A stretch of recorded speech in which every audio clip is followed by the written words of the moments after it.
The Little Match Girl by Hans Christian Andersen. Most terribly cold it was. It snowed, and was nearly quite dark, and evening, the last evening of the year. In this cold and darkness there went along the street a poor little girl, bareheaded and with naked feet. When she left home she had slippers on, it is true, but what was the good of that?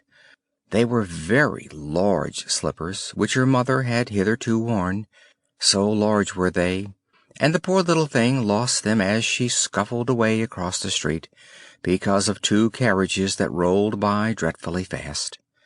One slipper was nowhere to be found, the other had been laid hold of by an urchin, and off he ran with it. He thought it would do capitally for a cradle when he some day or other should have children himself. So the little maiden walked on with her tiny naked feet, that were quite red and blue from cold. She carried a quantity of matches in an old apron, and she held a bundle of them in her hand. Nobody had bought anything of her the whole livelong day. No one had given her a single farthing. She crept along, trembling with cold and hunger, a very picture of sorrow, the poor little thing. The flakes of snow covered her long fair hair, which fell in beautiful curls around her neck, but of that, of course, she never once now thought. From all the windows the candles were gleaming, and it smelt so deliciously of roast goose, for you know it was New Year's Eve. Yes, of that she thought. In a corner formed by two houses, of which one advanced more than the other, she seated herself down and cowered together.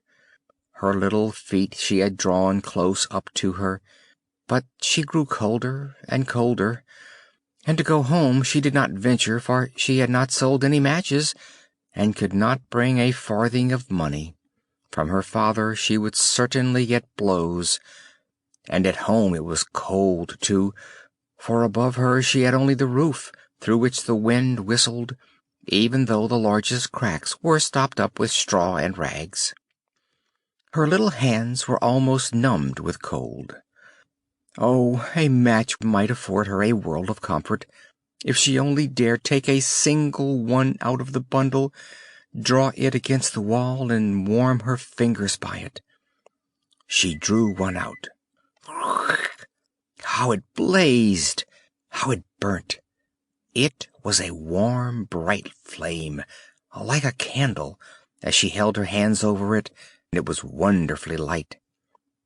It seemed really to the little maiden as though she were sitting before a large iron stove, with burnished brass feet and a brass ornament at top. The fire burned with such blessed influence, it warmed so delightfully. The little girl had already stretched out her feet to warm them too, but the small flame went out. The stove vanished. She had only the remains of the burnt-out match in her hand. She rubbed another against the wall. It burned brightly, and where the light fell on the wall, there the wall became transparent, like a veil, so that she could see into the room. On the table was spread a snow-white tablecloth. Upon it was a splendid porcelain service, and the roast goose was steaming famously with its stuffing of apple and dried plums. And what was still more capital to behold was, the goose hopped down from the dish, reeled about on the floor with knife and fork in its breast, till it came up to the poor little girl, when the match went out, and nothing but the thick, cold, damp wall was left behind. She lighted another match. Now there she was, sitting under the most magnificent Christmas tree. It was still larger and more decorated than the one which she had seen through the glass door in the rich merchant's house. Thousands of lights were burning on the green branches, and gaily colored pictures, such as she had seen in the shop windows, looked down upon her. The little maiden stretched out her hands toward them when, the match went out. The lights of the Christmas tree rose higher and higher. She saw them now as stars in heaven. One fell down and formed a long trail of fire. "Someone is just dead," said the little girl, for her old grandmother, the only person who had loved her, and who was now no more, had told her that when a star falls, a soul ascends to God. She drew another match against the wall. It was again light, and in the luster there stood the old grandmother, so bright and radiant, so mild, and with such an expression of love. "Grandmother," cried the little one, "oh, take me with you! You go away when the match burns out. You vanish like the warm stove, like the delicious roast goose, and like the magnificent Christmas tree." And she rubbed the whole bundle of matches quickly against the wall, for she wanted to be quite sure of keeping her grandmother near her, and the matches gave such a brilliant light that it was brighter than at noonday. Never formerly had the grandmother been so beautiful and so tall. She took the little maiden on her arm, and both flew in brightness and in joy, so high, so very high, and then above was neither cold, nor hunger, nor anxiety. They were with God. But in the corner, at the cold hour of dawn, sat the poor girl, with rosy cheeks and with a smiling mouth, leaning against the wall, frozen to death on the last evening of the old year. Stiff and stark sat the child there with her matches, of which one bundle had been burnt. She wanted to warm herself, people said. No one had the slightest suspicion of what beautiful things she had seen. No one even dreamed of the splendor in which, with her grandmother, she had entered on the joys of a new year. End of The Little Match Girl. The Emperor's New Clothes. Many years ago there was an emperor who was so excessively fond of new clothes that he spent all his money in dress. He did not trouble himself in the least about his soldiers, nor did he care to go either to the theatre or the chase, except for the opportunities then afforded him for displaying his new clothes. He had a different suit for each hour of the day, and, as of any other king or emperor one is accustomed to say, "He is sitting in council," it was always said of him, "The emperor is sitting in his wardrobe." Time passed merrily in the large town which was his capital. Strangers arrived every day at the court. One day 2 rogues, calling themselves weavers, made their appearance. They gave out that they knew how to weave stuffs of the most beautiful colors and elaborate patterns, the clothes manufactured from which should have the wonderful property of remaining invisible to everyone who was unfit for the office he held, or who was extraordinarily simple in character. "These must indeed be splendid clothes," thought the emperor. "Had I such a suit, I might at once find out what men in my realms are unfit for their office, and also be able to distinguish the wise from the foolish. This stuff must be woven for me immediately." And he caused large sums of money to be given to both the weavers, in order that they might begin their work directly.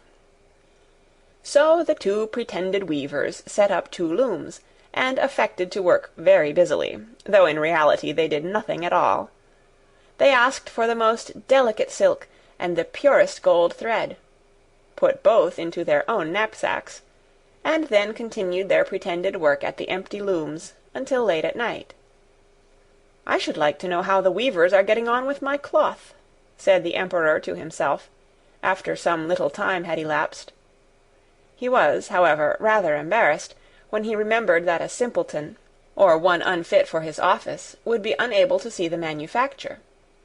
To be sure, he thought he had nothing to risk in his own person, but yet he would prefer sending somebody else to bring him intelligence about the weavers and their work before he troubled himself in the affair. All the people throughout the city had heard of the wonderful property the cloth was to possess, and all were anxious to learn how wise or how ignorant their neighbors might prove to be.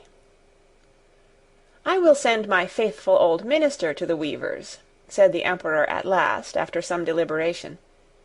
"He will be best able to see how the cloth looks, for he is a man of sense, and no one can be more suitable for his office than he is." So the faithful old minister went into the hall, where the knaves were working with all their might at their empty looms. "What can be the meaning of this?" thought the old man, opening his eyes very wide.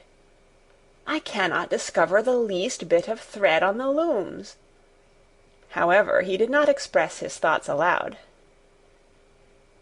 The impostors requested him very courteously to be so good as to come nearer their looms, and then asked him whether the design pleased him, and whether the colors were not very beautiful, at the same time pointing to the empty frames. The poor old minister looked and looked. He could not discover anything on the looms, for a very good reason, viz., there was nothing there. "What?" thought he again. "Is it possible that I am a simpleton? I have never thought so myself, and no one must know it now if I am so. Can it be that I am unfit for my office? No, that must not be said either. I will never confess that I could not see the stuff." "Well, Sir Minister," said one of the knaves, still pretending to work, "you do not say whether the stuff pleases you." "Oh, it is excellent," replied the old minister, looking at the loom through his spectacles. "The pattern and the colors, yes, I will tell the Emperor without delay how very beautiful I think them." "We shall be much obliged to you," said the impostors, and then they named the different colors, and described the pattern of the pretended stuff. The old minister listened attentively to their words, in order that he might repeat them to the Emperor, and then the knaves asked for more silk and gold, saying that it was necessary to complete what they had begun. However, they put all that was given them into their knapsacks, and continued to work with as much apparent diligence as before at their empty looms. The Emperor now sent another officer of his court to see how the men were getting on, and to ascertain whether the cloth would soon be ready. It was just the same with this gentleman as with the minister. He surveyed the looms on all sides, but could see nothing at all but the empty frames. "Does not the stuff appear as beautiful to you as it did to my lord the minister?" asked the impostors of the Emperor's second ambassador, at the same time making the same gestures as before, and talking of the design and colors which were not there. "I certainly am not stupid," thought the messenger. "It must be that I am not fit for my good, profitable office. That is very odd. However, no one shall know anything about it." And accordingly he praised the stuff he could not see, and declared that he was delighted with both colors and patterns. "Indeed, please your Imperial Majesty," said he to his sovereign when he returned, "the cloth which the weavers are preparing is extraordinarily magnificent." The whole city was talking of the splendid cloth which the Emperor had ordered to be woven at his own expense. And now the Emperor himself wished to see the costly manufacture, while it was still in the loom. Accompanied by a select number of officers of the court, among whom were the two honest men who had already admired the cloth, he went to the crafty impostors, who, as soon as they were aware of the Emperor's approach, went on working more diligently than ever, although they still did not pass a single thread through the looms. "Is not the work absolutely magnificent?" said the two officers of the crown already mentioned. "If your Majesty will only be pleased to look at it, what a splendid design! What glorious colors!" And at the same time they pointed to the empty frames, for they imagined that everyone else could see this exquisite piece of workmanship. "How is this?" said the Emperor to himself. "I can see nothing. This is indeed a terrible affair. Am I a simpleton? Or am I unfit to be an emperor? That would be the worst thing that could happen. Oh, the cloth is charming, said he aloud. It has my complete approbation. And he smiled most graciously, and looked closely at the empty looms, for on no account would he say that he could not see what two of the officers of his court had praised so much. All his retinue now strained their eyes, hoping to discover something on the looms, but they could see no more than the others. Nevertheless, they all exclaimed, "Oh, how beautiful!" and advised his Majesty to have some new clothes made from this splendid material for the approaching procession. Magnificent, charming, excellent, resounded on all sides, and everyone was uncommonly gay. The Emperor shared in the general satisfaction, and presented the impostors with the riband of an order of knighthood, to be worn in their buttonholes, and the title of gentlemen weavers. The rogues sat up the whole of the night before the day on which the procession was to take place, and had 16 lights burning, so that everyone might see how anxious they were to finish the Emperor's new suit. They pretended to roll the cloth off the looms, cut the air with their scissors, and sewed with needles without any thread in them. "See," cried they at last, "the Emperor's new clothes are ready." And now the Emperor, with all the grandees of his court, came to the weavers, and the rogues raised their arms, as if in the act of holding something up, saying, "Here are your Majesty's trousers, here is the scarf, here is the mantle. The whole suit is as light as a cobweb. One might fancy one has nothing at all on, when dressed in it. That, however, is the great virtue of this delicate cloth." "Yes, indeed," said all the courtiers, although not one of them could see anything of this exquisite manufacture. "If your Imperial Majesty will be graciously pleased to take off your clothes, we will fit on the new suit in front of the looking-glass." The Emperor was accordingly undressed, and the rogues pretended to array him in his new suit, the Emperor turning round from side to side before the looking-glass. "How splendid his Majesty looks in his new clothes, and how well they fit!" everyone cried out. "What a design! What colours! These are indeed royal robes."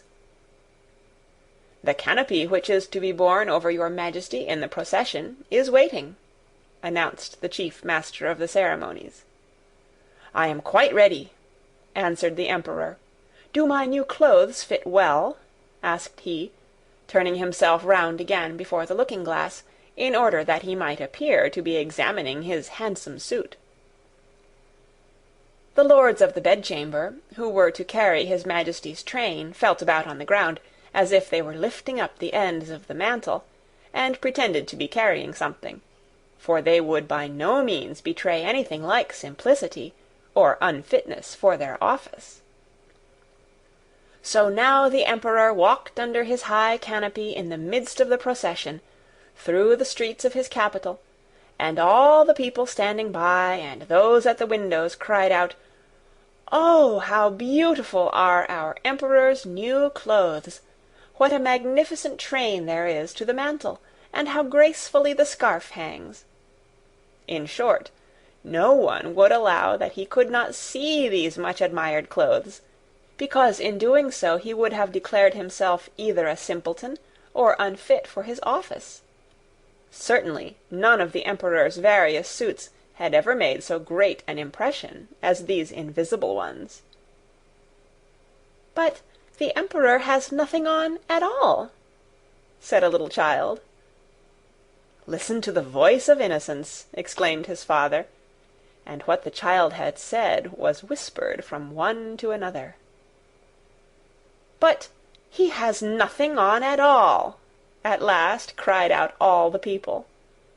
The Emperor was vexed, for he knew that the people were right, but he thought the procession must go on now, and the lords of the bedchamber took greater pains than ever to appear holding up a train, although, in reality, there was no train to hold. End of The Emperor's New Clothes. The Naughty Boy. A long time ago there lived an old poet, a thoroughly kind old poet. As he was sitting one evening in his room, a dreadful storm arose without, and the rain streamed down from heaven. But the old poet sat warm and comfortable in his chimney corner, where the fire blazed and the roasting apple hissed. "Those who have not a roof over their heads will be wetted to the skin," said the good old poet. "Oh, let me in, let me in! I am cold and I'm so wet!" exclaimed suddenly a child that stood crying at the door and knocking for admittance, while the rain poured down and the wind made all the windows rattle. "Poor thing!" said the old poet, as he went to open the door. There stood a little boy, quite naked, and the water ran down from his long golden hair. He trembled with cold, and had he not come into a warm room, he would most certainly have perished in the frightful tempest. "Poor child!" said the old poet, as he took the boy by the hand. Come in, and I will soon restore thee. Thou shalt have wine and roasted apples, for thou art verily a charming child." And the boy was so, really.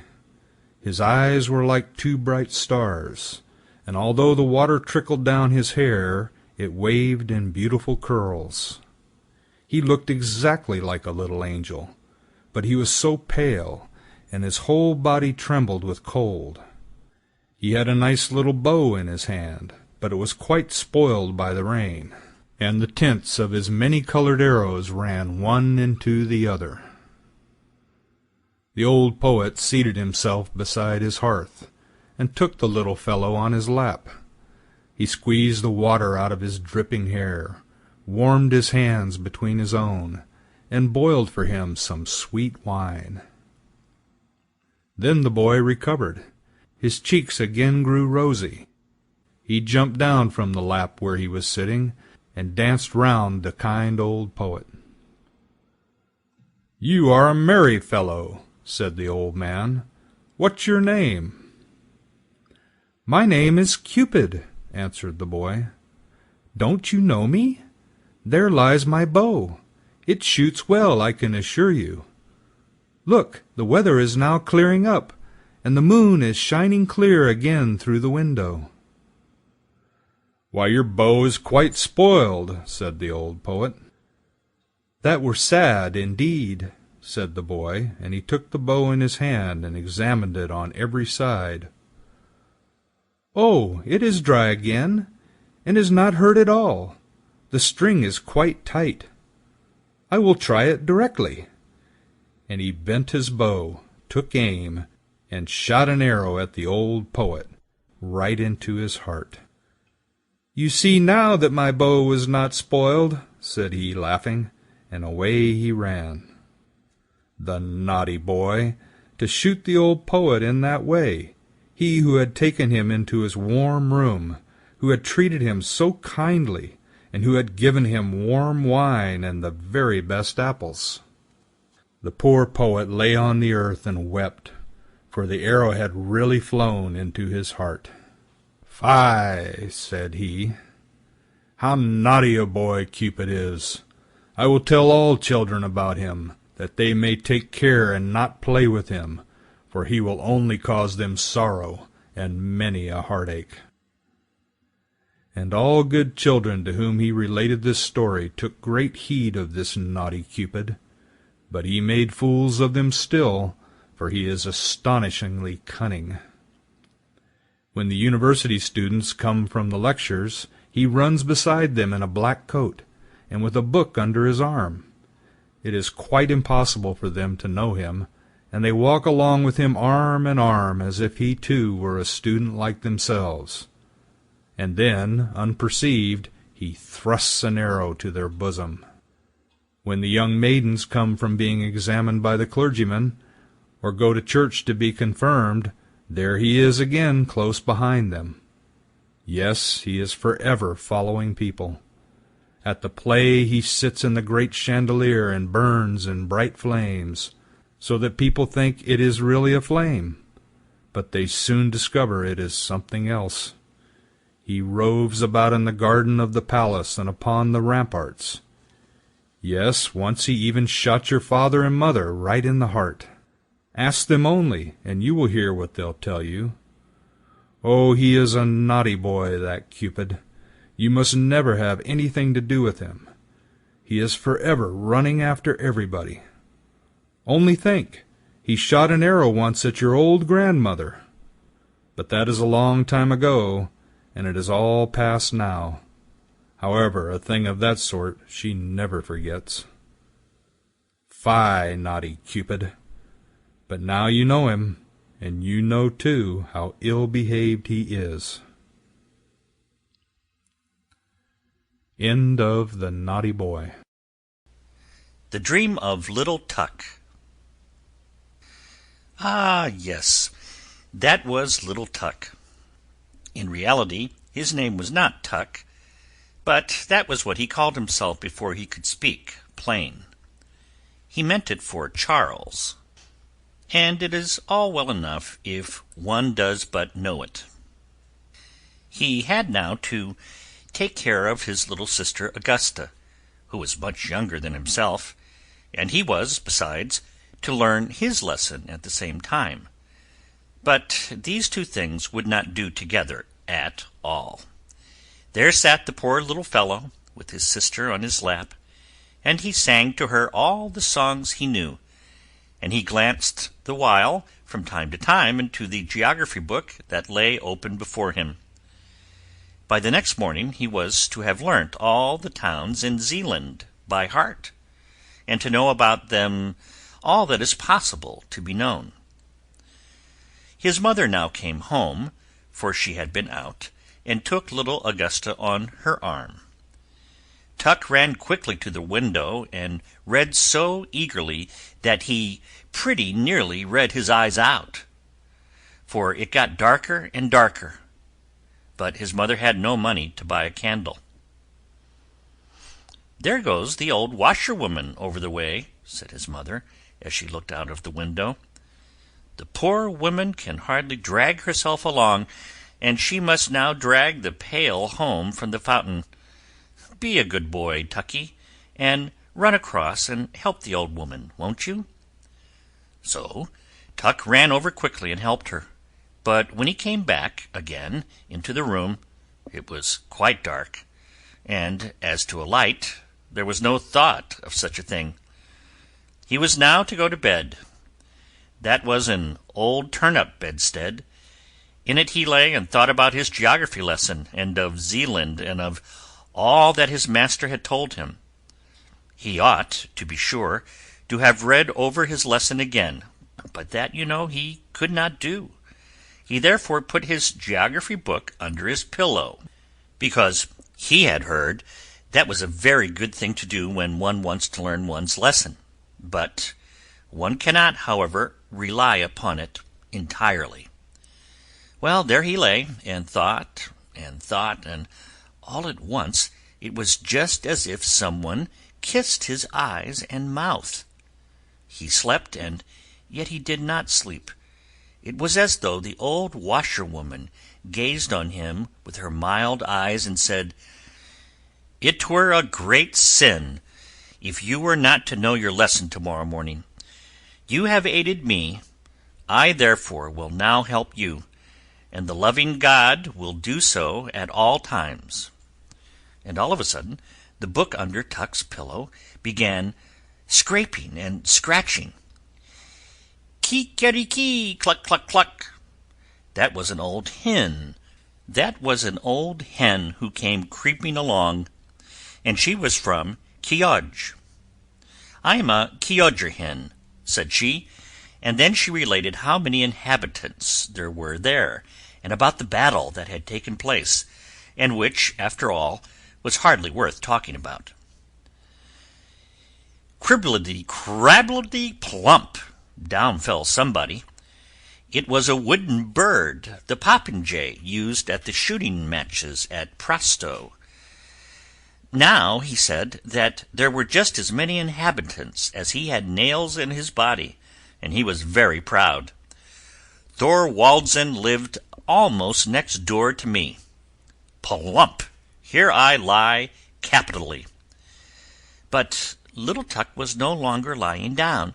All at once he was on horseback. On he went at full gallop, still galloping, on and on. A knight with a gleaming plume, and most magnificently dressed, held him before him on the horse, and thus they rode through the wood to the old town of Bordingborg, and that was a large and very lively town. High towers rose from the castle of the king, and the brightness of many candles streamed from all the windows. Within was dance and song, and King Waldemar and the young, richly attired maids of honor danced together. The morn now came, and as soon as the sun appeared, the whole town and the king's palace crumbled together, and one tower after the other, and at last only a single one remained standing where the castle had been before. And the town was so small and poor, and the school boys came along with their books under their arms and said, 2,000 inhabitants.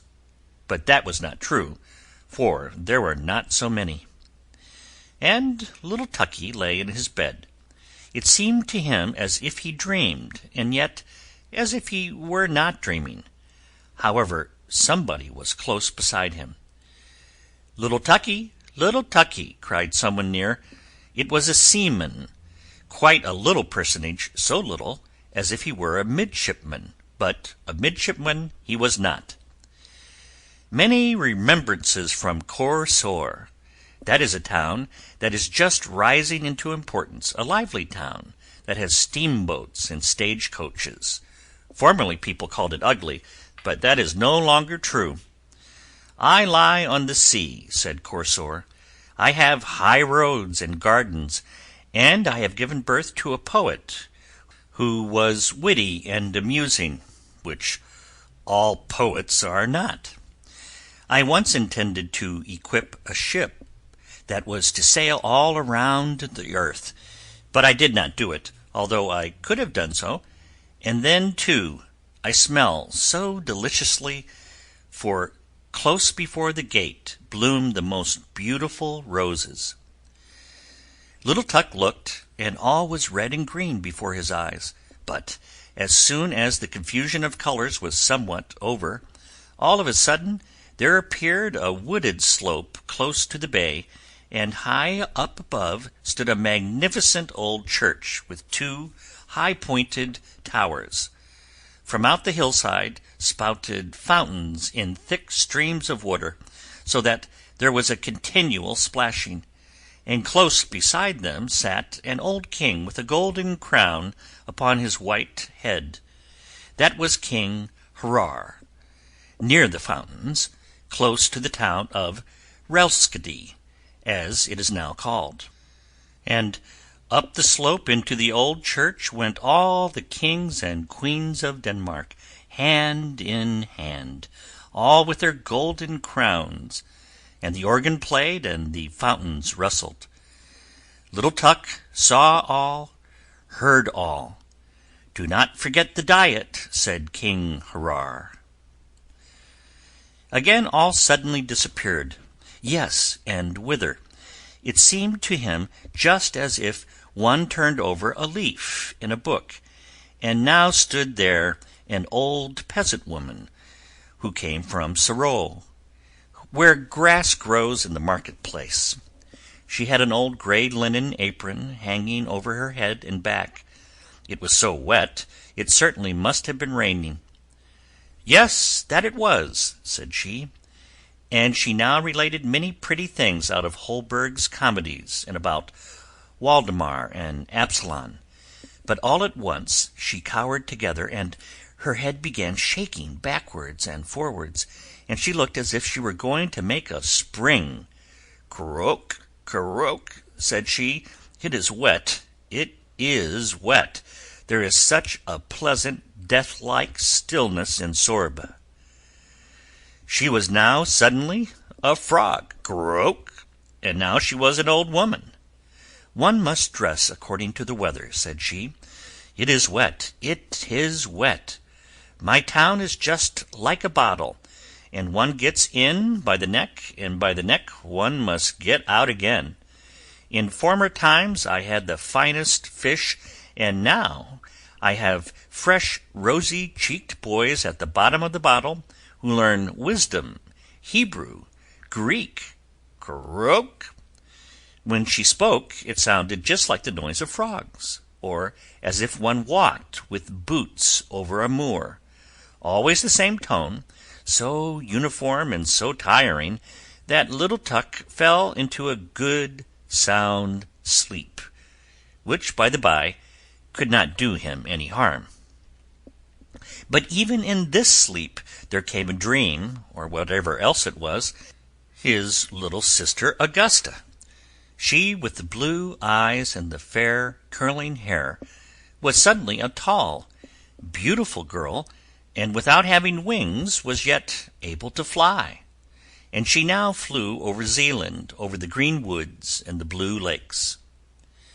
"Do you hear the cock crow, Tucky? Cock-a-doodle-doo!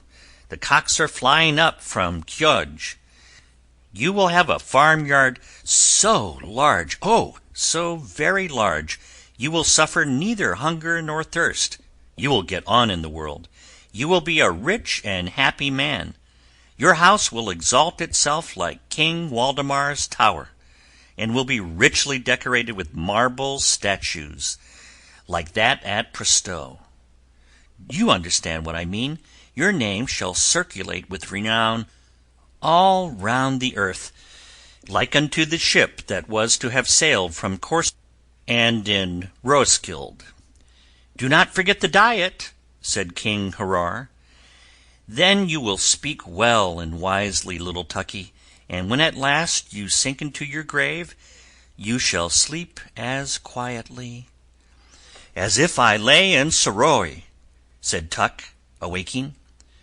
It was bright day, and he was now quite unable to call to mind his dream. That, however, was not at all necessary, for one may not know what the future will bring. And out of bed he jumped, and read in his book, and now all at once he knew his whole lesson. And the old washerwoman popped her head in at the door, nodded to him friendly, and said, "Thanks, many thanks, my good child, for your help. May the good, ever-loving God fulfill your loveliest dream." Little Tucky did not know at all what he had dreamed, but the loving God knew it. End of the Dream of Little Tuck. The Real Princess by Hans Christian Andersen. There once was a prince who wished to marry a princess, but then she must be a real princess.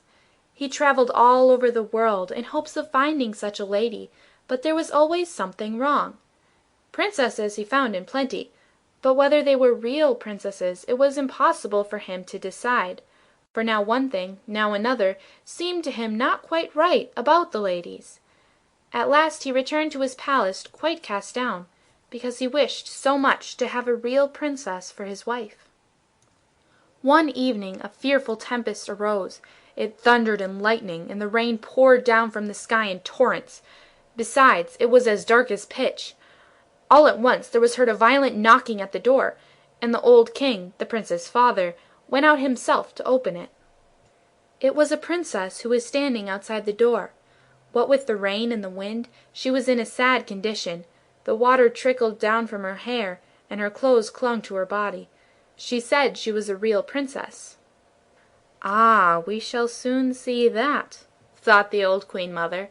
However, she said not a word of what she was going to do, but went quietly into the bedroom, took all the bedclothes off the bed, and put 3 little peas on the bedstead. She then laid 20 mattresses, one upon another, over the 3 peas, and put 20 feather beds over the mattresses. Upon this bed the Princess was to pass the night. The next morning she was asked how she had slept. "Oh, very badly indeed," she replied. "I had scarcely closed my eyes the whole night through. I do not know what was in my bed, but I had something hard under me, and am all over black and blue. It has hurt me so much."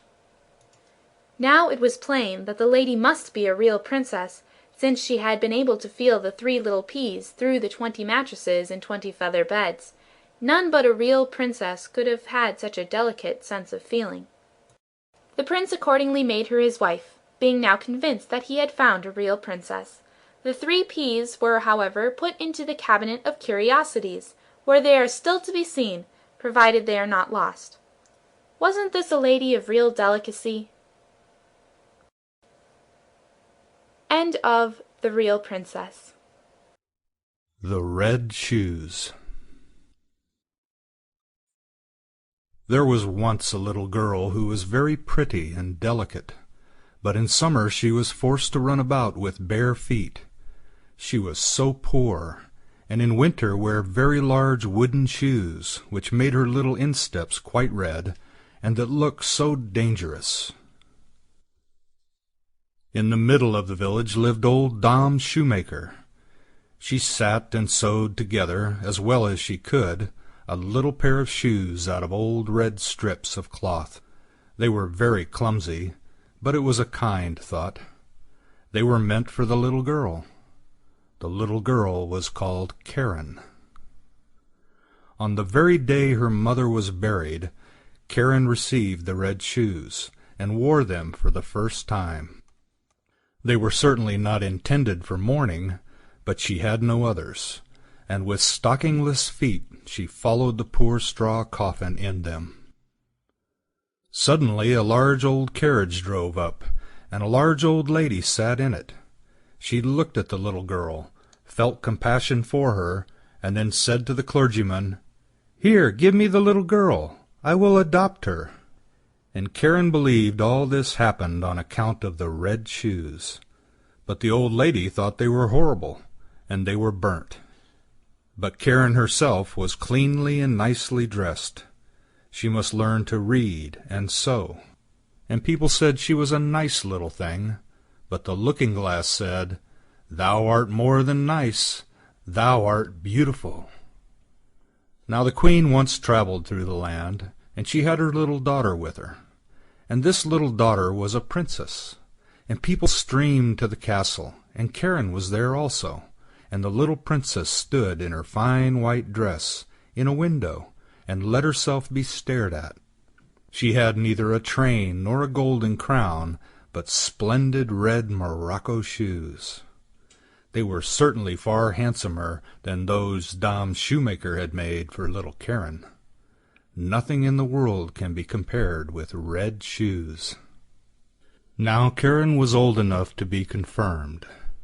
She had new clothes and was to have new shoes also. The rich shoemaker in the city took the measure of her little foot.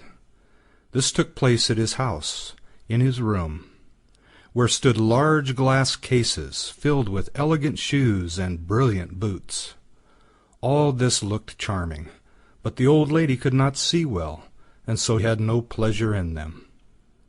In the midst of the shoes stood a pair of red ones, just like those the princess had worn. How beautiful they were! The shoemaker said also they had been made for the child of a count, but had not fitted. "That must be patent leather," said the old lady. "They shine so." "Yes, they shine," said Karen. And they fitted, and were bought. But the old lady knew nothing about their being red, else she would never have allowed Karen to have gone in red shoes to be confirmed. Yet such was the case. Everybody looked at her feet, and when she stepped through the chancel door on the church pavement, it seemed to her as if the old figures on the tombs, those portraits of old preachers and preachers' wives, with stiff ruffs and long black dresses, fixed their eyes on her red shoes. and she thought only of them as the clergyman laid his hand upon her head and spoke of the holy baptism, of the covenant with God, and how she would be now a matured Christian. And the organ pealed so solemnly, the sweet children's voices sang, and the old music director sang, but Karen only thought of her red shoes. In the afternoon the old lady heard from everyone that the shoes had been red, and she said that it was very wrong of Karen, that it was not at all becoming, and that in future Karen should only go in black shoes to church, even when she should be older. The next Sunday there was the sacrament, and Karen looked at the black shoes, looked at the red ones, looked at them again, and put on the red shoes. The sun shone gloriously. Karen and the old lady walked along the path through the corn. It was rather dusty there. At the church door stood an old soldier with a crutch, and with a wonderfully long beard, which was more red than white, and he bowed to the ground and asked the old lady whether he might dust her shoes, and Karen stretched out her little foot. "See, what beautiful dancing shoes!" said the soldier. "Sit firm when you dance," and he put his hand out towards the soles. And the old lady gave the soldier alms, and went into the church with Karen. And all the people of the church looked at Karen's red shoes, and all the pictures, and as Karen knelt before the altar and raised the cup to her lips, she only thought of the red shoes, and they seemed to swim in it. And she forgot to sing her psalm, and she forgot to pray, "Our Father in heaven." Now all the people went out of the church, and the old lady got into her carriage. Karen raised her foot to get in after her, when the old soldier said, "Look, what beautiful dancing shoes!" And Karen could not help dancing a step or two, and when she began, her feet continued to dance. It was just as though the shoes had power over them. She danced round the church corner. She could not leave off. The coachman was obliged to run after her and catch hold of her, and he lifted her in the carriage. But her feet continued to dance, so that she trod on the old lady dreadfully. At length she took the shoes off, and then her legs had peace. The shoes were placed in a closet at home, but Karen could not avoid looking at them. Now the old lady was sick, and it was said she could not recover. She must be nursed and waited upon, and there was no one whose duty it was so much as Karen's. But there was a great ball in the city, to which Karen was invited. She looked at the old lady, who could not recover. She looked at the red shoes, and she thought there could be no sin in it. She put on the red shoes. She might do that also, she thought. But then she went to the ball and began to dance. When she wanted to dance to the right, the shoes would dance to the left, and when she wanted to dance up the room, the shoes danced back again, down the steps, into the street, and out of the city gate. She danced, and was forced to dance, straight out into the gloomy wood. Then it was suddenly light up among the trees, and she fancied it must be the moon. For there was a face, but it was the old soldier with the red beard. He sat there, nodded his head, and said, "Look, what beautiful dancing shoes!" Then she was terrified, and wanted to fling off the red shoes, but they clung fast. And she pulled down her stockings, but the shoes seemed to have grown to her feet. And she danced, and must dance, over fields and meadows, in rain and sunshine, by night and day, but at night it was the most fearful. She danced over the churchyard, but the dead did not dance. They had something better to do than to dance. She wished to seat herself upon a poor man's grave, where the bitter tansy grow, but for her there was neither peace nor rest, and when she danced towards the open church door, she saw an angel standing there. He wore long white garments. He had wings which reached from his shoulders to the earth. His countenance was severe and grave, and in his hand he held a sword, broad and glittering. "Dance shalt thou," said he, "dance in thy red shoes till thou art pale and cold, till thy skin shrivels up and thou art a skeleton. Dance shalt thou from door to door, and where proud vain children dwell thou shalt knock, that they may hear thee and tremble. Dance shalt thou." "Mercy!" cried Karen, but she did not hear the angel's reply, for the shoes carried her through the gate into the fields, across roads and bridges, and she must keep ever dancing. One morning she danced past a door which she well knew. Within sounded a psalm. A coffin decked with flowers was borne forth. Then she knew that the old lady was dead, and felt that she was abandoned by all and condemned by the angel of God. She danced, and she was forced to dance through the gloomy night. The shoes carried her over stack and stone. She was torn till she bled. She danced over the heath till she came to a little house. Here, she knew, dwelt the executioner, and she tapped with her fingers at the window and said, "Come out, come out! I cannot come in, for I am forced to dance." And the executioner said, "Thou dost not know who I am, I fancy. I strike bad people's heads off, and I hear that my axe rings." "Don't strike my head off," said Karen. "Then I can't repent of my sins, but strike off my feet in the red shoes." And then she confessed her entire sin, and the executioner struck off her feet with the red shoes. But the shoes danced away with the little feet across the field into the deep wood. And he carved out little wooden feet for her, and crutches, taught her the psalm criminals always sing, and she kissed the hand which had wielded the axe, and went over the heath. "Now I have suffered enough for the red shoes," said she. "Now I will go into the church, that people may see me." And she hastened towards the church door, but when she was near it, the red shoes danced before her, and she was terrified and turned round. The whole week she was unhappy, and wept many bitter tears. But when Sunday returned, she said, "Well, now I have suffered and struggled enough. I really believe I am as good as many a one who sits in the church and holds her head so high." And away she went boldly. But she had not got farther than the churchyard gate before she saw the red shoes dancing before her, and she was frightened and turned back, and repented of her sin from her heart. And she went to the parsonage, and begged that they would take her into service. She would be very industrious, she said, and would do everything she could. She did not care about the wages, only she wished to have a home, and be with good people. And the clergyman's wife was sorry for her, and took her into service, and she was industrious and thoughtful. She sat still and listened when the clergyman read the Bible in the evenings.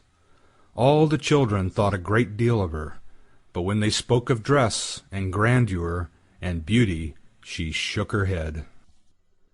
The following Sunday, when the family was going to church, they asked her whether she would not go with them, but she glanced sorrowfully, with tears in her eyes, at her crutches. The family went to hear the word of God, but she went alone into her little chamber. There was only room for a bed and chair to stand in it, and here she sat down with her prayer book. And whilst she read with a pious mind, the wind bore the strains of the organ towards her, and she raised her tearful countenance and said, "O God, help me!" And the sun shone so clearly, and straight before her stood the angel of God in white garments, the same she had seen that night at the church door, but he no longer carried the sharp sword, but in its stead a splendid green spray full of roses. And he touched the ceiling with the spray, and the ceiling rose so high, and where he had touched it there gleamed a golden star. and he touched the walls, and they widened out, and she saw the organ which was playing. She saw the old pictures of the preachers and the preachers' wives. The congregation sat in cushioned seats and sang out of their prayer books, for the church itself had come to the poor girl in her narrow chamber, or else she had come into the church. She sat in the pew with the clergyman's family, and when they had ended the psalm and looked up, they nodded and said, "It is right that thou art come." "It was through mercy," she said. And the organ pealed, and the children's voices in the choir sounded so sweet and soft. The clear sunshine streamed so warmly through the window into the pew where Karen sat. Her heart was so full of sunshine, peace, and joy that it broke. Her soul flew on the sunshine to God, and there no one asked after the red shoes. End of The Red Shoes. The Elder Bush. Once upon a time there was a little boy who had taken cold. He had gone out and got his feet wet, though nobody could imagine how it had happened, for it was quite dry weather. So his mother undressed him, put him to bed, and had the teapot brought in, to make him a good cup of elder-flower tea. Just at that moment the merry old man came in, who lived up atop of the house all alone, for he had neither wife nor children, but he liked children very much, and knew so many fairy tales that it was quite delightful. "Now drink your tea," said the boy's mother, "then perhaps you may hear a fairy tale." "If I had but something new to tell," said the old man. "But how did the child get his feet wet?" "That is the very thing that nobody can make out," said his mother. "Am I to hear a fairy tale?" asked the little boy. "Yes, if you can tell me exactly, for I must know that first, how deep the gutter is in the little street opposite, that you must pass through in going to school." "Just up to the middle of my boot," said the child, "but then I must go into the deep hole." "Aha! That's where the wet feet came from," said the old man. "I ought now to tell you a story, but I don't know any more." "You can make one in a moment," said the little boy. "My mother says that all you look at can be turned into a fairy tale, and that you can find a story in everything." "Yes, but such tales and stories are good for nothing. The right sort come of themselves. They tap at my forehead and say, 'Here we are.'" "Won't there be a tap soon?" asked the little boy. And his mother laughed, put some elder-flowers in the teapot, and poured boiling water on them. "Do tell me something, pray do." "Yes, if a fairy tale would come of its own accord, but they are proud and haughty, and come only when they choose." "Stop," he said all on a sudden. "I have it. Pay attention. There is one in the teapot." And the little boy looked at the teapot. The cover rose more and more, and the elder-flowers came forth so fresh and white, and shot up long branches. Out of the spout even did they spread themselves on all sides, and grew larger and larger. It was a splendid elder bush, a whole tree, and it reached into the very bed and pushed the curtains aside. How it bloomed, and what an odor! In the middle of the bush sat a friendly-looking old woman in a most strange dress. It was quite green, like the leaves of the elder, and was trimmed with large white elder-flowers, so that at first one could not tell whether it was a stuff or a natural green in real flowers. "What's that woman's name?" asked the little boy. "The Greeks and Romans," said the old man, "called her a dryad, but that we do not understand. The people who live in the new booths have a much better name for her. They call her Old Granny, and she it is to whom you are to pay attention. Now listen, and look at the beautiful elder bush." Just such another large blooming elder tree stands near the new booths. It grew there in the corner of a little miserable courtyard, and under it sat, of an afternoon, in the most splendid sunshine, two old people, an old seaman and his old wife. They had great-grandchildren, and were soon to celebrate the 50th anniversary of their marriage, but they could not exactly recollect the date, and old Granny sat in the tree, and looked as pleased as now. "I know the date," said she, but those below her did not hear her, for they were talking about old times. "Yes, can't you remember when we were very little," said the old seaman, "and ran and played about? It was the very same courtyard where we now are, and we stuck slips in the ground and made a garden." "I remember it well," said the old woman. "I remember it quite well. We watered the slips, and one of them was an elder bush. It took root, put forth green shoots, and grew up to be the large tree under which we old folks are now sitting." "To be sure," said he, "and there in the corner stood a water pail where I used to swim my boats." "True, but first we went to school to learn somewhat," said she, "and then we were confirmed." We both cried, but in the afternoon we went up the round tower, and looked down on Copenhagen, and far, far away over the water. Then we went to Friedrichsburg, where the king and the queen were sailing about in their splendid barges. But I had a different sort of sailing to that later, and that too for many a year, a long way off on great voyages. "Yes, many a time I have wept for your sake," said she. "I thought you were dead and gone, and lying in the deep waters. Many a night have I got up to see if the wind had not changed, and changed it had, sure enough. But you never came. I remember so well one day when the rain was pouring down in torrents. The scavengers were before the house where I was in service, and I had come up with the dust and remained standing at the door. It was dreadful weather, when just as I was there the postman came and gave me a letter. It was from you. What a tour that letter had made! I opened it instantly and read. I laughed and wept. I was so happy. In it I read that you were in a warm lands, where the coffee tree grows. What a blessed land that must be! You related so much, and I saw it all the while the rain was pouring down, and I standing there with the dust-box. At the same moment came someone who embraced me. Yes, but you gave him a good box on his ear that made it tingle. But I did not know it was you. You arrived as soon as your letter, and you were so handsome. That you still are, and had a long yellow silk handkerchief round your neck, and a brand-new hat on. Oh, you were so dashing! Good heavens! What weather it was, and what a state the street was in! And then we married, said he, don't you remember? And then we had our first little boy, and then Mary, and Nicholas, and Peter, and Christian. Yes, and how they all grew up to be honest people, and were beloved by everybody. And their children also have children, said the old sailor. Yes, those are our grandchildren, full of strength and vigor. It was, methinks, about this season that we had our wedding. Yes, this very day is the 50th anniversary of the marriage, said old Granny, sticking her head between the two old people, who thought it was their neighbor who nodded to them. They looked at each other and held one another by the hand. Soon after came their children, and their grandchildren, for they knew well enough that it was the day of the 50th anniversary, and had come with their gratulations that very morning. But the old people had forgotten it, although they were able to remember all that had happened many years ago. And the elderbush sent forth a strong odor in the sun, that it was just about to set, and shone right in the old people's faces.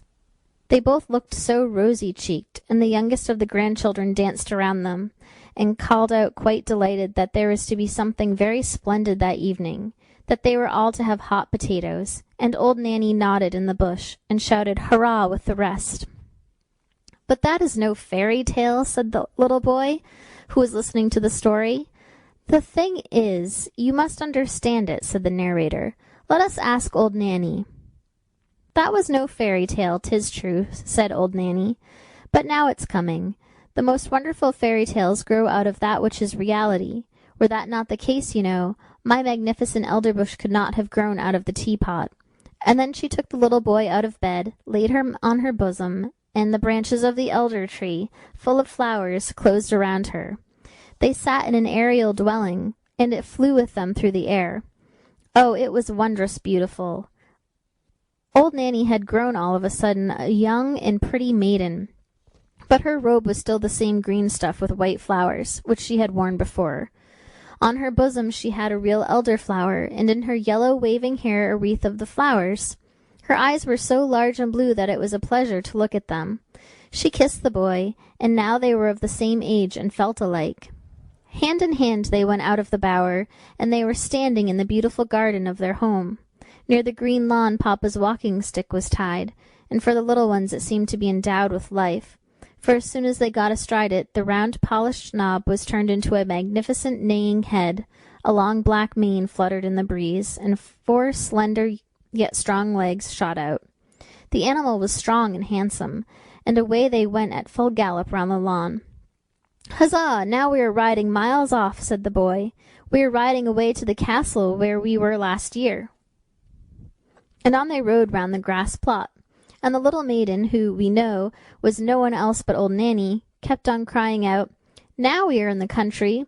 Don't you see the farmhouse yonder? And there is the elder tree standing beside it, and the cock is scraping away the earth for the hens. Look, how he struts! And now we are close to the church. It lies high upon the hill, between the large oak trees, one of which is half decayed. And now we are by the smithy, where the fire is blazing, and where the half-naked men are banging with their hammers till the sparks fly about. Away, away, to the beautiful country seat! And all that the little maiden, who sat behind on the stick, spoke of, flew by in reality. The boy saw it all, and yet they were only going round the grass plot. Then they played in a side avenue, and marked out a little garden on the earth, and they took elder blossoms from their hair, planted them, and they grew just like those the old people planted when they were children, as related before. They went hand in hand, as the old people had done when they were children, but not to the Round Tower, or to Friedrichsburg. No, the little damsel wound her arms round the boy, and then they flew far away through all Denmark.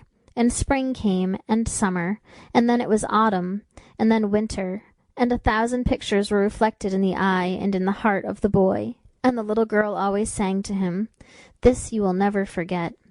And during their whole flight the elder tree smelt so sweet and odorous. He remarked the roses and fresh beeches, but the elder tree had a more wondrous fragrance, for its flowers hung on the breast of the little maiden, and there too did he often lay his head during the flight. "It is lovely here in spring," said the maiden, and they stood in a beech-wood that had just put on its first green, where the woodruff at their feet sent forth its fragrance, and the pale red anemone looked so pretty among the verdure. Oh, would that it were always spring in the sweetly smelling Danish beech forests.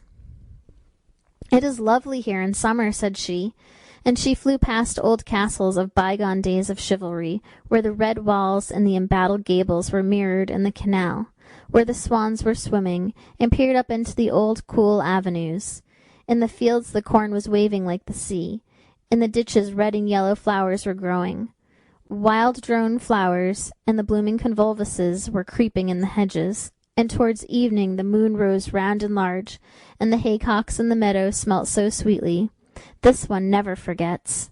"It is lovely here in autumn," said the little maiden, and suddenly the atmosphere grew as blue again as before. The forest grew red and green and yellow-colored.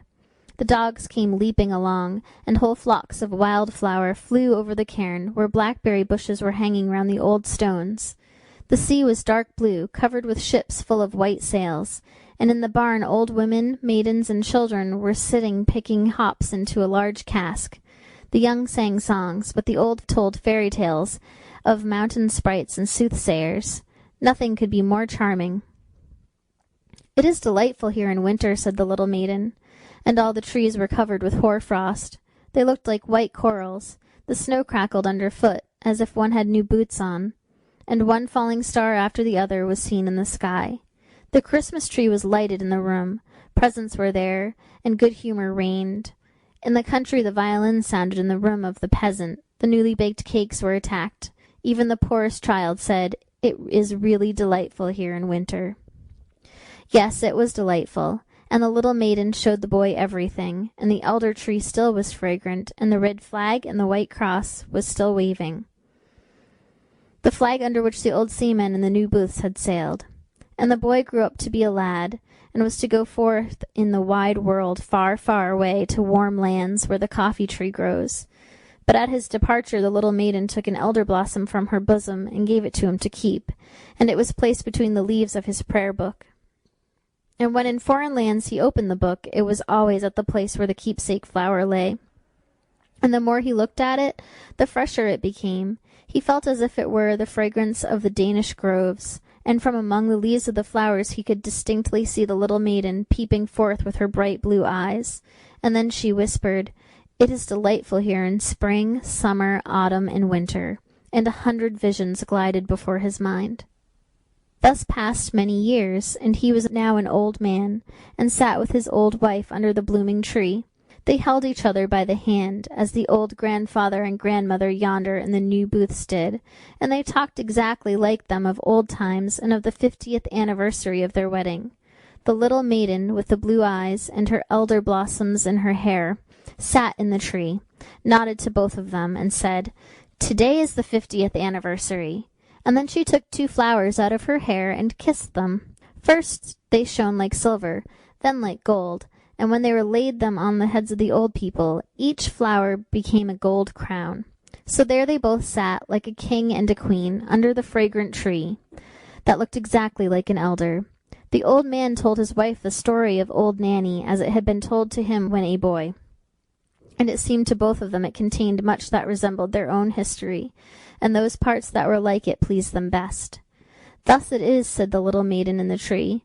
Some call me Old Nanny, others a Dryad, but in reality my name is Remembrance. 'Tis I who sit in the tree that grows and grows. I can remember, I can tell things. Let me see if you have my flowers still. And the old man opened his prayer book. There lay the elder blossom, as fresh as if it had been placed there but a short time before, and Remembrance nodded, and the old people, decked with crowns of gold, sat in the flush of the evening sun. They closed their eyes and, yes, that's the end of the story. The little boy lay in his bed. He did not know if he had dreamed or not, or if he had been listening while someone told him the story. The teapot was standing on the table, but no elder tree was growing out of it, and the old man, who had been talking, was just on the point of going out of the door, and he did go.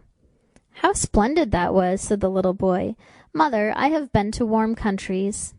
So I should think, said his mother. When one has drunk 2 good cupfuls of elder-flower tea, 'tis likely enough one goes into warm climates.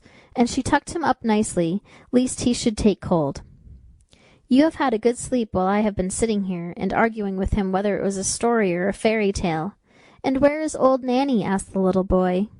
In the teapot, said his mother, and there she may remain. End of the Elder Bush. The Leapfrog. A flea, a grasshopper, and a leapfrog once wanted to see which could jump highest, and they invited the whole world, and everybody else besides who chose to come to see the festival. 3 famous jumpers were they, as everyone would say, when they all met together in the room. "I will give my daughter to him who jumps highest," exclaimed the king, "for it is not so amusing where there is no prize to jump for." The flea was the first to step forward. He had exquisite manners, and bowed to the company on all sides, for he had noble blood, and was, moreover, accustomed to the society of man alone, and that makes a great difference. Then came the grasshopper. He was considerably heavier, but he was well-mannered, and wore a green uniform, which he had by right of birth. He said, moreover, that he belonged to a very ancient Egyptian family, and that in the house where he then was, he was thought much of. The fact was, he had been just brought out of the fields, and put in a pasteboard house, 3 stories high, all made of court cards, with the coloured side inwards, and doors and windows cut out of the body of the Queen of Hearts. "I sing so well," said he, "that 16 native grasshoppers who have chirped from infancy, and yet got no house built of cards to live in, grew thinner than they were before, for sheer vexation when they heard me." It was thus that the flea and the grasshopper gave an account of themselves, and thought they were quite good enough to marry a princess. The leapfrog said nothing, but people gave it as their opinion that he therefore thought the more, and when the house-dog snuffed at him with his nose, he confessed the leapfrog was of good family. The old counsellor, who had had 3 orders given him to make him hold his tongue, asserted that the leapfrog was a prophet, for that one could see on his back if there would be a severe or mild winter, and that was what one could not see even on the back of the man who writes the almanac. "I say nothing, it is true," exclaimed the king, "but I have my own opinion notwithstanding." Now the trial was to take place. The flea jumped so high that nobody could see where he went to, so they all asserted he had not jumped at all, and that was dishonourable. The grasshopper jumped only half as high, but he leaped into the king's face, who said that was ill-mannered. The leapfrog stood still for a long time lost in thought, It was believed at last he would not jump at all. "I only hope he is not unwell," said the house-dog, when, pop! he made a jump all on one side into the lap of the Princess, who was sitting on a little golden stool close by. Hereupon the King said, "There is nothing above my daughter, therefore to bound up to her is the highest jump that can be made. But for this one must possess understanding, and the leap-frog has shown that he has understanding. He is brave and intellectual." And so he won the Princess. "It's all the same to me," said the Flea. "She may have the old leap-frog for all I care. I jumped the highest. But in this world merit seldom meets its reward. A fine exterior is what people look at nowadays." The Flea then went into foreign service, where, it is said, he was killed. The Grasshopper sat without on a green bank, and reflected on worldly things, and he said too, "Yes, a fine exterior is everything. A fine exterior is what people care about." And then he began chirping his peculiar melancholy song, from which we have taken this history, and which may, very possibly, be all untrue, although it does stand here printed in black and white. End of The Leap-frog. The Swineherd. There was once a poor prince who had a kingdom. His kingdom was very small, but still quite large enough to marry upon, and he wished to marry. It was certainly rather cool of him to say to the Emperor's daughter, "Will you have me?" But so he did, for his name was renowned far and wide, and there were 100 princesses who would have answered, "Yes, and thank you kindly." We shall see what this princess said. Listen. It happened that where the prince's father lay buried, there grew a rose-tree, a most beautiful rose-tree, which blossomed only once in every 5 years, and even then bore only one flower. But that was a rose. It smelt so sweet that all cares and sorrows were forgotten by him who inhaled its fragrance. And furthermore, the prince had a nightingale, who could sing in such a manner that it seemed as though all sweet melodies dwelt in her little throat. So the princess was to have the rose and the nightingale, and they were accordingly put into large silver caskets and sent to her. The emperor had them brought into a large hall, where the princess was playing visiting with the ladies of the court, and when she saw the caskets with the presents, she clapped her hands for joy. "Ah, if it were but a little pussy-cat," said she, but the rose-tree with its beautiful rose came to view. "Oh, how prettily it is made," said all the court ladies. "It is more than pretty," said the emperor, "it is charming." But the princess touched it, and was almost ready to cry. "Fie, papa," said she, "it is not made at all. It is natural." "Let us see what is in the other casket before we get into a bad humour," said the emperor. So the nightingale came forth, and sang so delightfully that at first no one could say anything ill-humoured of her.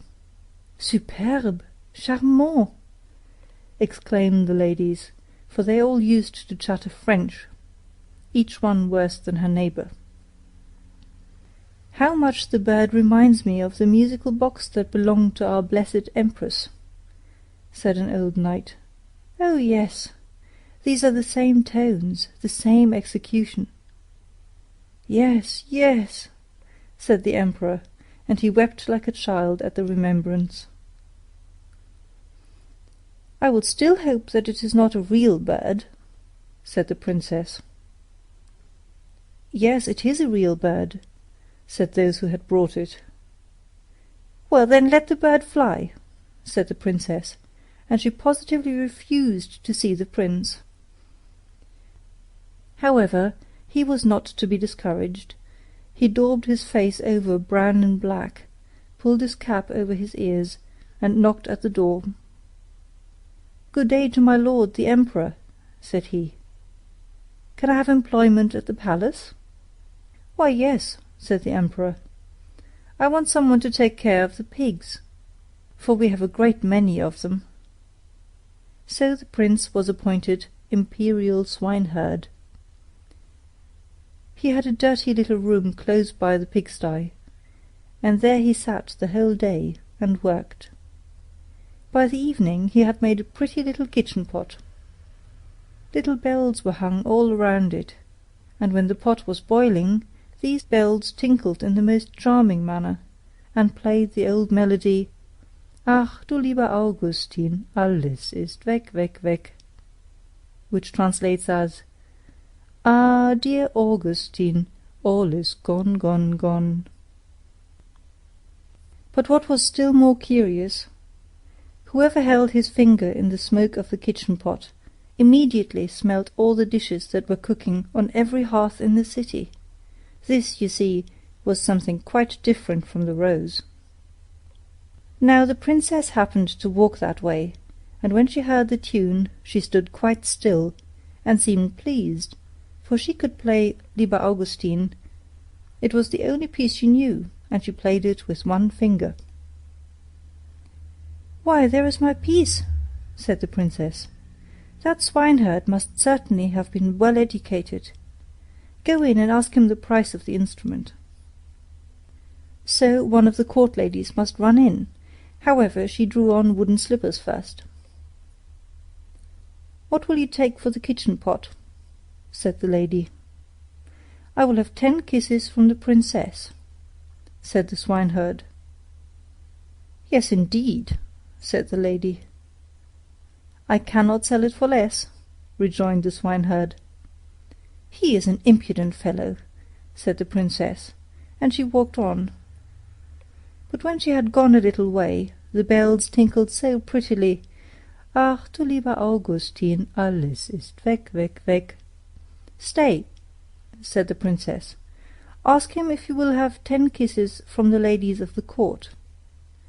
"No, thank you," said the swineherd. 10 kisses from the princess, or I keep the kitchen pot myself." "That must not be either," said the princess. "But do you all stand before me, that no one may see us." And the court ladies placed themselves in front of her, and spread out their dresses. The swineherd got 10 kisses, and the princess the kitchen pot. That was delightful. The pot was boiling the whole evening, and the whole of the following day. They knew perfectly well what was cooking at every fire throughout the city, from the chamberlain's to the cobbler's. The court ladies danced and clapped their hands. "We know who has soup, and who has pancakes for dinner today, who has cutlets, and who has eggs. How interesting!" "Yes, but keep my secret, for I am an emperor's daughter." The swineherd, that is to say, the prince, for no one knew that he was other than an ill-favoured swineherd, let not a day pass without working at something. He at last constructed a rattle, which, when it was swung around, played all the waltzes and jig tunes which have ever been heard since the creation of the world. "Ah, that is superbe!" said the princess when she passed by. "I have never heard prettier compositions. Go in and ask him the price of the instrument, but mind, he shall have no more kisses." "He will have 100 kisses from the princess," said the lady who had been to ask. "I think he is not in his right senses," said the princess, and walked on. But when she had gone a little way, she stopped again. "One must encourage art," said she. "I am the emperor's daughter. Tell him he shall, as on yesterday, have 10 kisses from me, and may take the rest from the ladies of the court." "Oh, but we should not like that at all," said they. "What are you muttering?" asked the princess. "If I can kiss him, surely you can. Remember that you owe everything to me." So the ladies were obliged to go to him again. 100 kisses from the princess," said he, "or else let everyone keep his own." "Stand around," said she, and the ladies stood round her whilst the kissing was going on. "What can be the reason for such a crowd close by the pigsty?" said the Emperor, who happened just then to step out on the balcony. He rubbed his eyes and put on his spectacles. "They are the ladies of the court. I must go down and see what they are about." So he pulled up his slippers at the heel, for he had trodden them down. As soon as he had got into the courtyard, he moved very softly, and the ladies were so much engrossed with counting the kisses, that all might go on fairly, that they did not perceive the Emperor. He rose on his tiptoes. "What is all this?" said he, when he saw what was going on, and he boxed the princess's ear with his slipper, just as the swineherd was taking the 86th kiss. "March out," said the Emperor, for he was very angry, and both princess and swineherd were thrust out of the city. The princess now stood and wept, the swineherd scolded, and the rain poured down. "Alas, unhappy creature that I am," said the princess. "If I had but married the handsome young prince! Ah, how unfortunate I am!" And the swineherd went behind a tree, washed the black and brown colour from his face, threw off his dirty clothes, and stepped forth in his princely robes.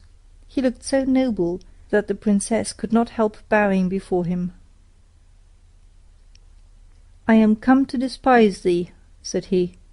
"Thou wouldst not have an honourable prince. Thou couldst not prize the rose and the nightingale, but thou wast ready to kiss the swineherd for the sake of a trumpery plaything. Thou art rightly served." He then went back to his own little kingdom, and shut the door of his palace in her face. Now she might well sing, "Ach, du lieber Augustin, alles ist weg, weg, weg." End of The Swineherd.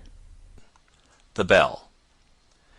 People said, "The evening bell is sounding, the sun is setting," for a strange wondrous tone was heard in the narrow streets of a large town. It was like the sound of a church bell, but it was only heard for a moment, for the rolling of the carriages and the voices of the multitude made too great a noise. Those persons who were walking outside the town, where the houses were farther apart, with gardens or little fields between them, could see the evening sky still better, and heard the sound of the bell much more distinctly. It was as if the tones came from a church in the still forest. People looked thitherward, and felt their minds attuned most solemnly. A long time passed, and people said to each other, "I wonder if there is a church out in the wood. The bell has a tone that is wondrous sweet. Let us stroll thither and examine the matter nearer." And the rich people drove out, and the poor walked, but the way seemed strangely long to them, and when they came to a clump of willows which grew on the skirts of the forest, they sat down, and looked up at the long branches, and fancied they were now in the depth of the green wood. The confectioner of the town came out, and set up his booth there, and soon after came another confectioner, who hung a bell over his stand, as a sign or ornament, but it had no clapper, and it was tarred over to preserve it from the rain. When all the people returned home, they said it had been a very romantic, and that it was quite a different sort of thing to a picnic or tea party. There were 3 persons who asserted they had penetrated to the end of the forest, and that they had always heard the wondrous sounds of the bell, but it had seemed to them as if it had come from the town. One wrote a poem about it, and said the bell sounded like the voice of a mother to a good dear child, and that no melody was sweeter than the tones of the bell. The king of the country was also observant of it, and vowed that he who could discover whence the sounds proceeded should have the title of universal bell ringer, even if it were not really a bell. Many persons now went to the wood for the sake of getting the place, but only one returned with a sort of explanation, for nobody went far enough, that one not further than the others. However, he said that the sound proceeded from a very large owl in a hollow tree, a sort of learned owl, that continually knocked its head against the branches. But whether the sound came from his head or from the hollow tree, that no one could say with certainty. So now he got the place of universal bell ringer, and wrote yearly a short treatise on the owl, but everybody was just as wise as before. It was the day of confirmation. The clergyman had spoken so touchingly, the children who were confirmed had been greatly moved. It was an eventful day for them. From children they became all at once grown-up persons. It was as if their infant souls were now to fly all at once into persons with more understanding. The sun was shining gloriously. The children that had been confirmed went out of the town, and from the wood was borne towards them the sounds of the unknown bell, with wonderful distinctness. They all immediately felt a wish to go thither, all except three. One of them had to go home to try on a ball dress, for it was just the dress and the ball which had caused her to be confirmed this time, for otherwise she would not have come. The other was a poor boy, who had borrowed his coat and boots to be confirmed in from the innkeeper's son, and he was to give them back by a certain hour. The third said that he never went to strange places if his parents were not with him, that he had always been a good boy hitherto, and would still be so now that he was confirmed, and that one ought not to laugh at him for it. The others, however, did make fun of him after all. There were three, therefore, that did not go. The others hastened on. The sun shone, the birds sang, and the children sang too, and each held the other by the hand, for as yet they had none of them any high office, and were all of equal rank in the eye of God. But two of the youngest soon grew tired, and both returned to town. Two little girls sat down and twined garlands, so they did not go either. And when the others reached the willow tree, where the confectioner was, they said, "Now we are there." In reality, the bell does not exist. It is only a fancy that people have taken into their heads. At the same moment the bell sounded deep in the wood, so clear and solemnly that 5 or 6 determined to penetrate somewhat further. It was so thick and the foliage so dense that it was quite fatiguing to proceed. Woodruff and anemones grew almost too high. Blooming convolvuluses and blackberry bushes hung in long garlands from tree to tree, where the nightingale sang and the sunbeams were playing. It was very beautiful, but it was no place for girls to go. Their clothes would get so torn. Large blocks of stone lay there, overgrown with moss of every color. The fresh spring bubbled forth and made a strange gurgling sound. "That surely cannot be the bell," said one of the children, lying down and listening. "This must be looked to." So he remained, and let the others go on without him. They afterwards came to a little house, made of branches and the bark of trees. A large wild apple tree bent over it, as if it would shower down all its blessings on the roof, where roses were blooming. The long stems twined round the gable, on which there hung a small bell. Was it that which people had heard? Yes, everybody was unanimous on the subject, except one, who said that the bell was too small and too fine to be heard at so great a distance, and besides it was very different tones to those that could move a human heart in such a manner. It was a king's son who spoke, whereon the others said, "Such people always want to be wiser than everybody else." They now let him go on alone, and as he went his breast was filled more and more with the forest solitude, but he still heard the little bell with which the others were so satisfied, and now and then, when the wind blew, he could also hear the people singing who were sitting at tea where the confectioner had his tent. But the deep sound of the bell rose louder. It was almost as if an organ were accompanying it, and the tones came from the left hand, the side where the heart is placed. A rustling was heard in the bushes, and a little boy stood before the king's son, a boy in wooden shoes, and with so short a jacket that one could see what long wrists he had. Both knew each other. The boy was that one among the children who could not come because he had to go home and return his jacket and boots to the innkeeper's son. This he had done, and was now going on in wooden shoes and in his humble dress, for the bell sounded with so deep a tone and with such strange power that proceed he must. "Why then can we go together?" said the king's son. But the poor child that had been confirmed was quite ashamed. He looked at his wooden shoes, pulled at the short sleeves of his jacket, and said that he was afraid he could not walk so fast. Besides, he thought that the bell must be looked for to the right, for that was the place where all sorts of beautiful things were to be found. "But there we shall not meet," said the king's son, nodding at the same time to the poor boy, who went into the darkest, thickest part of the wood, where thorns tore his humble dress, and scratched his face and hands and feet till they bled. The king's son got some scratches too, but the sun shone on his path, and it was him that we will follow, for he was an excellent and resolute youth. "I must and will find the bell," he said, "even if I am obliged to go to the end of the world." The ugly apes sat upon the trees and grinned. "Shall we thrash him?" they said. "Shall we thrash him? He is the son of a king."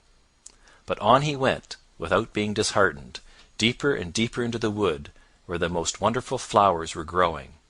There stood white lilies with blood-red stamina, sky-blue tulips, which shone as they waved in the winds, and apple trees, the apples of which looked exactly like large soap bubbles. So only think how the trees must have sparkled in that sunshine. Around the nicest green meads, where the deer were playing in the grass, grew magnificent oaks and beeches, and if the bark of one of the trees was cracked, there grass and long creeping plants grew in the crevices. And there were large calm lakes there too, in which white swans were swimming, and beat the air with their wings. The king's son often stood still and listened. He thought the bell sounded from the depths of these still lakes, but then he remarked again that the tone proceeded not from there, but farther off, from out the depths of the forest. The sun now set. The atmosphere glowed like fire. It was still in the woods, so very still, and he fell on his knees, sung his evening hymn, and said, "I cannot find what I seek. The sun is going down, and night is coming, the dark, dark night. Yet perhaps I may be able once more to see the round red sun before he entirely disappears. I will climb up yonder rock." And he seized hold of the creeping plants and the roots of trees, climbed up the moist stones where the water snakes were writhing and the toads were croaking, and he gained the summit before the sun had gone quite down. How magnificent was the sight from this height! The sea, the great, the glorious sea, that dashed its long waves against the coast, was stretched out before him. And yonder, where sea and sky meet, stood the sun, like a large shining altar, all melted together in the most glowing colors. And the wood and the sea sang a song of rejoicing, and his heart sang with all the rest. All nature was a vast holy church in which the trees and the buoyant clouds were the pillars, flowers and grass the velvet carpeting, and heaven itself the large cupola. The red colors above faded away as the sun vanished, but 1,000,000 stars were lighted, 1,000,000 lamps shone, and the king's son spread out his arms towards heaven, and wood and sea. When at the same moment, coming by a path to the right, appeared, in his wooden shoes and jacket, the poor boy who had been confirmed with him. He had followed his own path, and had reached the spot just as soon as the son of the king had done. They ran towards each other and stood together hand in hand in the vast church of nature and of poetry, while over them sounded the invisible holy bell. Blessed spirits floated around them and lifted up their voices in a rejoicing hallelujah. End of The Bell.